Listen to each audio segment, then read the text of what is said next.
House of the Dragon Season 2 was bad. 2 years ago, House of the Dragon Season 1 ended. It often spent time towards the second half with Rhaenyra unsure if she should be going to war or not. In the season finale, Aemon ends up killing Lucerys, Rhaenyra's youngest son. Then, Season 1 ends with this scene.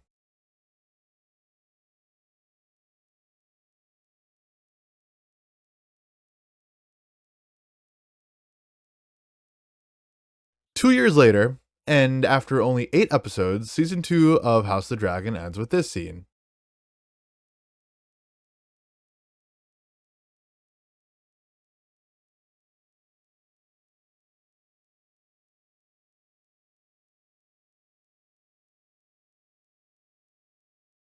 Do you see the problem here? Season 1 ends with the implication that Rhaenyra will be marching her armies to war, and then Season 2 ends with the armies marching to war. So, what the hell happened in Season 2? Let's start with a pretty thinly written narrative. Essentially, over the course of 8 hours, we're given a couple of different overarching narratives that aren't really specific to any character, but basically, essentially, the season's overarching narrative was about the two sides dealing with internal infighting as they both prepare to go to war and also are like preventing each other to go to war. I guess they're trying to show how reluctant they were to go to war with each other, but at the same time, they're like committing atrocities against each other. Each of them alone is enough to like justify a bloody crusade. We have multiple kids being murdered, towns being burned down, cities being plundered, King's Landings being starved, dragons are flying around. But for some reason, both sides are sitting around saying that they need to exercise caution. It just seems like the writers were trying to make it seem like war, man, like war is bad, but without anyone actually committing to either ideology. And that's pretty much the entire overarching narrative of season 2. The thing is, like, a thin and kind of boring overall narrative can be saved with really well written characters, but if you're looking for that, you have to look elsewhere because they are not in this show. Let's start with Rhaenyra. Rhaenyra is grief stricken with the loss of her son. She mostly hides away in her room, sort of unable to bring herself to commit to any action.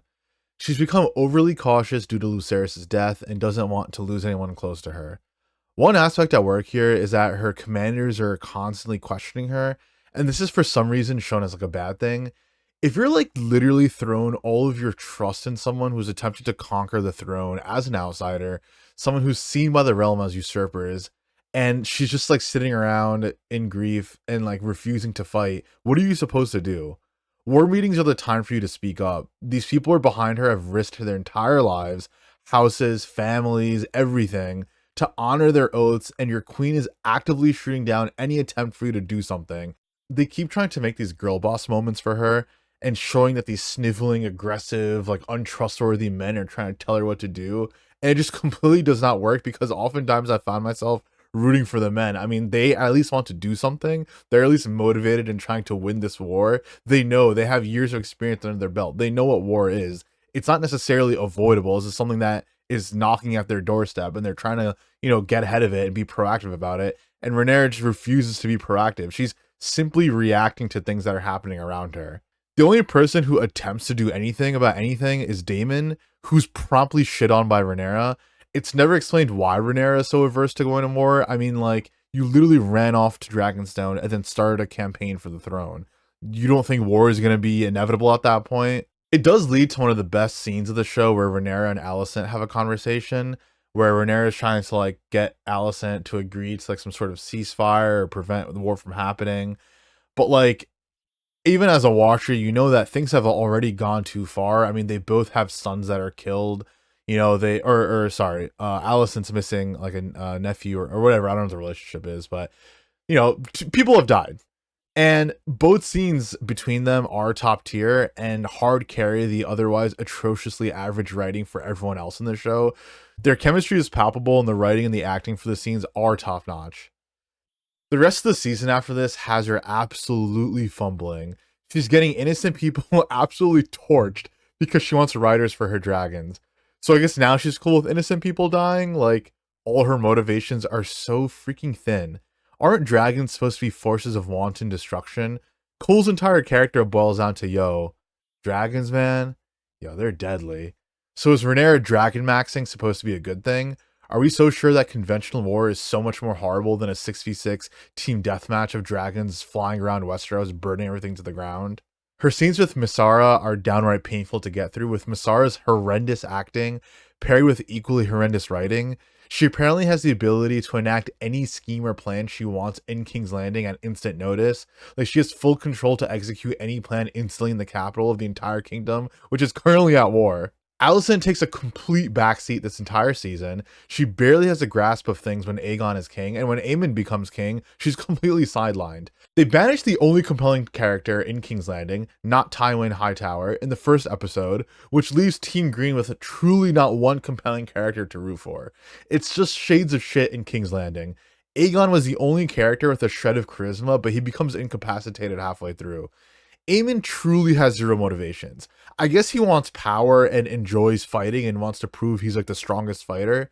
His role has not changed in the slightest compared to when Aegon was king. Like, he could have done the exact same things he was doing before and after. He showed loyalty, allegiance, and restraint before, despite his violent tendencies, but towards the end, he's just roasting entire cities alive for some reason. Like, it's never really explained why he's doing this. After Helena's kid is beheaded, she disappears for the entire season until the end, when apparently she becomes the most important character, showing up in weirwood tree visions and telling the king he's gonna die. Cole is one of the worst characters in the entire show, baby raging and fumbling his way to becoming the king's hand somehow, and then doing nothing with it, not coming up with any plans or anything. He shows up in one battle and then develops dragon PTSD, which has him going full emo. Alicent's brother, I don't even know his name, shows up and again has zero motivations, no clear reason for doing anything, and undergoes no changes. And then that brings us to the biggest stinker of the entire season, Daemon. He starts off insanely strong in season 1, but then after running off to Harrenhal, does his best Luigi's Mansion impression. He sits around, tries to politic his way around, and isn't really good at it. Has random visitors come when he then shouts, I'm the king at them, and then like somehow lucks his way into getting an army with like a really thinly veiled promise. But then after a whole lot of nothing, he ends up bending the knee to Rhaenyra. So like, what exactly was the point of all this? He just ends up exactly where he started. He could have gotten, you know, an army despite sitting around in Harrenhal for 8 episodes doing nothing. I guess essentially what I'm trying to say is there are no compelling characters in this show. There are some that get close to being kind of cool or interesting, but the characters are all unlikable and completely squandered their potential from season 1. Very few, if any, have compelling journeys or character arcs. None of their motivations are explained very well, and they all just kind of do things which are then forgotten by the next episode. I mean, compare this to your average Game of Thrones episode. You have Littlefinger, Varys, Jon Snow, Tywin Lannister, Tyrion, Jaime, Cersei, Ned, all showing up in one episode. Each has complex motivations, undergo interesting narrative arcs, and even from episode to episode, you feel that there are consequences to their actions. There have been no real consequences to anything happening in House of the Dragon Season 2. Alliances are made and broken willy-nilly, conversations go nowhere, it's also cyclical. There's also other issues, like the fast travel insta-teleportation. It doesn't bother me much when done sparsely because it's not that interesting for a viewer to see, but it starts to become pretty egregious this season. Alicent and Rhaenyra are able to just hang out together whenever. Like, Misara can instantly execute any plan anywhere. Aemon can burn down a city, then be home for supper. Also, every single scene takes place in one of 3 green screen backdrops. Corlys talks to his bastard son slightly to the left at the docks like 10 different times. Every scene in Dragonstone takes place in the meeting room. They even eat dinner there. And every single scene in King's Landing takes place in the council room or a random bedroom. There's a bunch of side plots that are just inconsequential, like Daemon's daughter running around the Vale trying to tame a wild dragon. The thing is, people will call this a filler season, which it is, and I agree with. But you can have a season full of just dialogue and politicking and maneuvering and have it be interesting. The entirety of Succession is just people talking and scheming in random rooms, and it's a top 5 show of all time. But I feel like this is the problem with modern writing and TV shows in general. For some reason, every TV show now has to have the exact same structure when it comes to dialogue between characters. Everyone stands around waiting for their turn to quip. They say one deep sentence one by one. They take turns saying things to each other. And then the scene ends with some ominous, vague statement or some threat. The camera slow zooms in on their faces. The music swells, and then it cuts to the next scene. These aren't dynamic. They aren't natural. They're not conversational. They're just like reading off line by line. People will say, oh, this is what happens in the books, or this is the book plot, but I don't care about the books. Books and television are 2 entirely different mediums for storytelling. If you are badly adapting material from the books, even if it's a one-to-one copy, that doesn't mean it's good.